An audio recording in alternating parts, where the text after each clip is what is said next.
Hello friends, welcome back. Today, as promised, we are finally going to do Virgo Rising.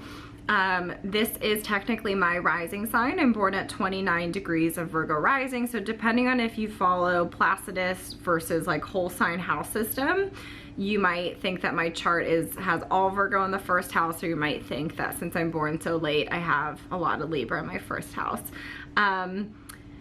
To each their own is how I like to think about house systems. So the rising sign, if you're new to this series, basically just describes your first impression. So think of your best friend or someone that you know super well, like a family member or maybe your partner.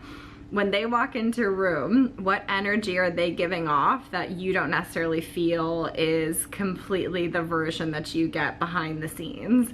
So I like to call it the head of PR. Some people like to call it the mask. But what I want to say for anyone who heavily identifies with your rising sign, it doesn't necessarily have to be so superficial. For some people, it tends to be a coping mechanism and something that's like not necessarily congruent with their chart. So that would be a case where your rising sign, let's say, squares or opposes your sun sign or your moon sign or something super important to your chart. Whereas other people have really nice trines, sextiles, or maybe even their sun is in the first house, so their sun is conjunct their ascendant. I mean, there's many different cases for whether or not, how important and how much you identify with your rising sign.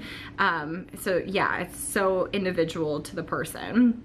But in your chart, it's based on the time that you were born. So if you're unfamiliar or new to birth charts, you can just Google birth chart generator, or there are apps like CoStar or Time Passages where you can just easily look up what is my rising sign. Some of these sites call it the ascendant. Those two words are interchangeable. Don't get it confused. They're the exact same thing. So anyways, on to our friends, Virgo risings. This is basically the most humble and hardworking of the rising signs. It has this tendency towards wanting to draw as little attention as possible to themselves. As you can see in the majority of my videos, and in this one, I'm just dressed how I would be any day. It's like, what is the least offensive color palette? What is the least offensive like style? What is gonna draw the least amount of unwanted attention towards me as possible? The reason being, it just feels safer when it's more of a supporting role. I'm not trying to like attract mass attention to myself. I'm not trying to be the star of the show necessarily. It doesn't mean I don't have an ego. It definitely doesn't mean that there are other parts of my chart that are not screaming and dying for attention. Obviously, I'm making this video.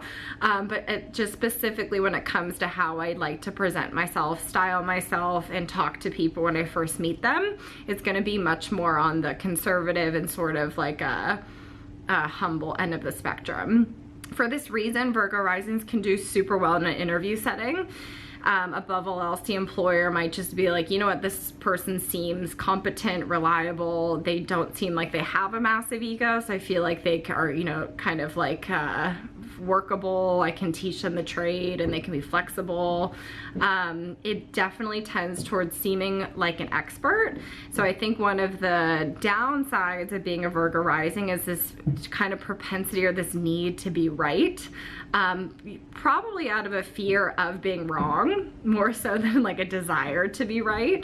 So these people can be super studious, absorb a lot of information really quickly because your chart's ruled by Mercury.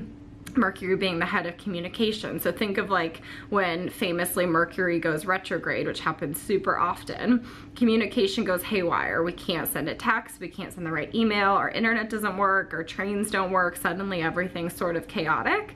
And so for us, with being a Virgo rising, our chart being ruled by Mercury, we are like very heady minded people. You know, we want to absorb and learn as much information as possible.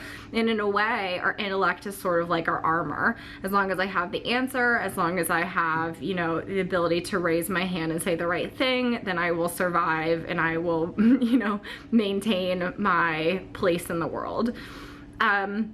I haven't said this in other videos, but I want to start introducing this concept. What I do with my clients, and something that is kind of been an epiphany for me, is the rising sign. The deeper meaning is, why did I have to be that way growing up? So maybe in our family of origin, or maybe with kids at school, maybe the first time we experienced shame or fear around being ourselves, that's when you met your rising sign. So for me, I grew up with 2 chemistry professor parents. There was like a high standard and this expectancy that we were going to be smart and we were going to be with it and we were going to be on top of our shit. So my Virgo rising was super helpful, and it served me very well to be able to, above all else, just comprehend and keep up with the very high-minded program that I was born into. And so for you, if you're a Virgo rising, questions to ask yourself is, why was it helpful to be humble? Why was it helpful to be smart? Why was it helpful to find the answers before someone asked me them? Why was it helpful to always be the best and to try to aim for perfection? Was there an expectancy that I should be perfect in my family of origin, or at least in school or in some part of my childhood? The Virgo rising in any rising sign serves us very well, and then it can always be our Achilles heel. The downside to being a Virgo rising is nerves, anxiety, high expectations that like no human being can ever meet. I can find myself being super critical of myself and having this sort of inner critic who desires perfection, who is fearful that if we fuck up, everyone will hate us. But then the downside, the way that this affects the appearance is just going to tend to muted colors. There can be a tendency slightly in facial features towards like the eyes being slightly more wide set or looking young. That's similar for Gemini risings because it's ruled by Mercury, which tends to be like the bachelor god. And so if there's sort of a youthfulness or something young, but also kind of like a twinkle in their eye, you can find that in both Virgo and Gemini risings due to the heavy Mercury influence in the chart. So anyways, yes, I think the most important takeaways are like super smart, super capable, able to find the answer quicker than the average person. Downside being nerves, anxiety, and this kind of unrealistic expectation for perfection within themselves, and on occasion, how they view others. So, if you have any questions at all, you can feel free to comment below. And if you aren't already, you can follow me on Instagram for some very Virgo rising-esque content. And yeah, the next video coming up is going to be Leo rising, which is you guys are going to discover is so different than the Virgo rising energy. So stay tuned. That will be posted a week from now. So thank you guys so much, and I'll talk to you soon.